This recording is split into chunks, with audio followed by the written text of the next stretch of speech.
पक्ष नक्की का फुटतात? कायदा की अंतर्गत लोकशाही?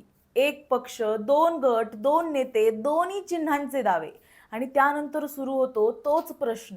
नेमकं मूळ कोणतं आणि बंड कोणाचं? गेल्या काही वर्षात महाराष्ट्राच्या राजकारणानं पक्षफुटीचा अक्षरशः नवा अध्याय पाहिलाय. शिवसेनेत फूट पडली, एकनाथ शिंदे यांच्या नेतृत्वाखाली वेगळा गट उभा राहिला, त्यानंतर राष्ट्रवादी काँग्रेसमध्ये फूट पडली. अजित पवार आणि शरद पवार यांच्या नेतृत्वाखाली दोन राजकीय गट तयार झाले.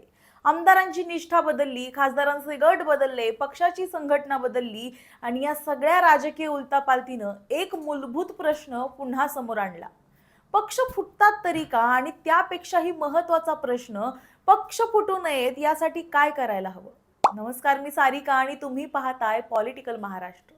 आता याच प्रश्नावर विधानसभा अध्यक्ष राहुल नार्वेकर यांनी एक महत्त्वाचं भाष्य केलंय. पंढरपुरातील स्वेरी कॉलेज ऑफ इंजिनिअरिंग मध्ये त्यांनी जेनझी पिढीतील विद्यार्थ्यांशी संवाद साधला. यावेळी राजकीय प्रश्नांवर बोलताना त्यांनी म्हटलं की कोणत्याही पक्षानं अंतर्गत लोकशाहीचा वापर करून आपल्या लोकप्रतिनिधींच्या भावना समजून घेतल्या तर पक्ष फुटणारच नाहीत. पक्षामध्ये फूट पडू नये यासाठी पक्षप्रमुखांनी आपल्या लोकप्रतिनिधींच्या भावना समजून घेणं, त्यांच्या तक्रारी वेळेवर ऐकून घेणं आणि आपल्या पक्षात डावललं जातंय का अशी भावना कोणाच्याही मनात निर्माण होऊ न देणं गरजेचं आहे. सोबतच पक्ष टिकवायचा असेल तर त्या पक्षासाठी पक्षप्रमुखाची ताकद किंवा पक्षाची संघटनात्मक ताकद पुरेशी नाहीये. पक्षाच्या आत संवाद आणि समन्वय असणंही तितकंच महत्वाचं आहे.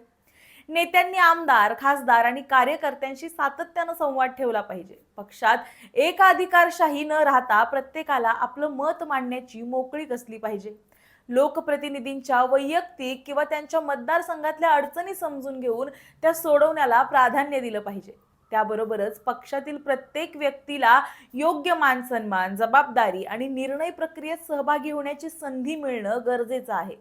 कारण एखाद्या व्यक्तीला सातत्यानं डावललं जातंय, तिचं म्हणणं ऐकलं जात नाहीये किंवा निर्णय प्रक्रियेत त्या व्यक्तीची भूमिकाच नाहीये अशी भावना निर्माण झाली तर त्यातून नाराजी वाढू शकते आणि हीच नाराजी पुढे पक्षफुटीचं कारण ठरू शकते.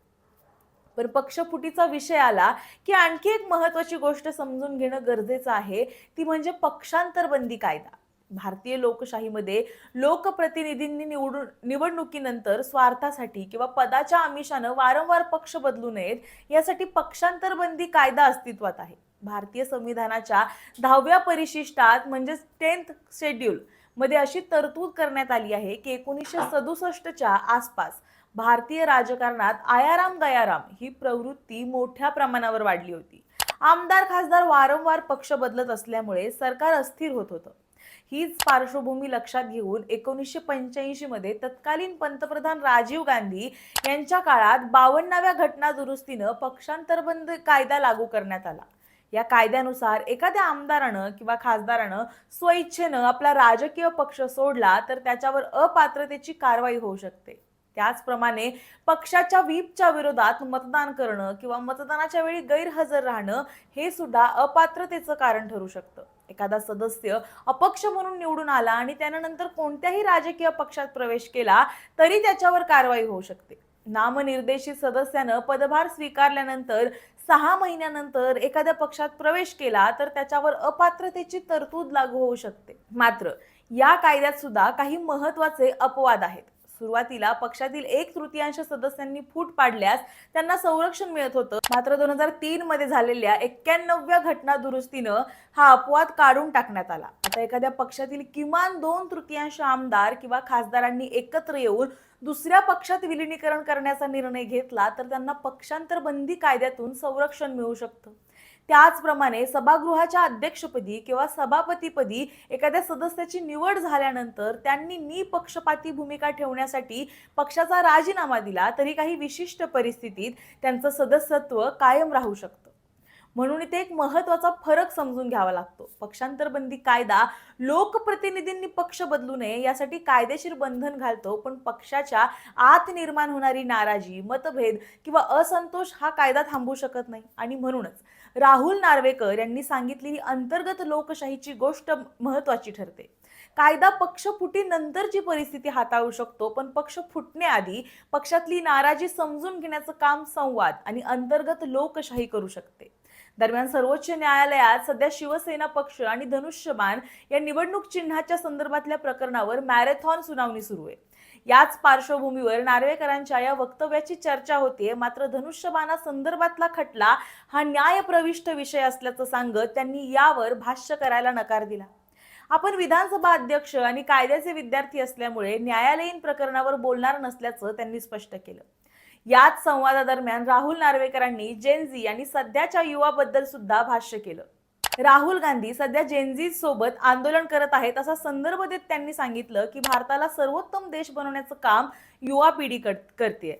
त्यामुळे लोकप्रतिनिधींनी भान ठेवायला हवं. आपल्या राजकारणासाठी युवा पिढीला चेतवून राजकारण करण्याऐवजी राजकारणाच्या पलीकडे जाऊन युवा पिढीला योग्य मार्गदर्शन करण्याची सध्या गरज आहे असा सल्ला सुद्धा त्यांनी दिला.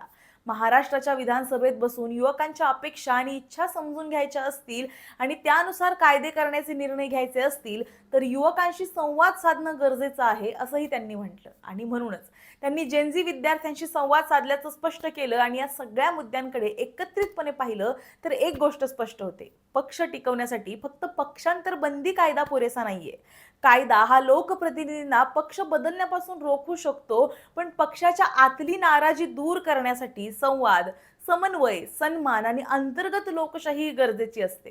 कारण पक्षातल्या लोकांचा आवाज वेळेवर ऐकला, त्यांच्या अडचणी समजून घेतल्या आणि निर्णय प्रक्रियेत त्यांना सहभागी करून घेतलं तर पक्षफुटीची परिस्थिती निर्माण होण्याची शक्यता कमी होऊ शकते.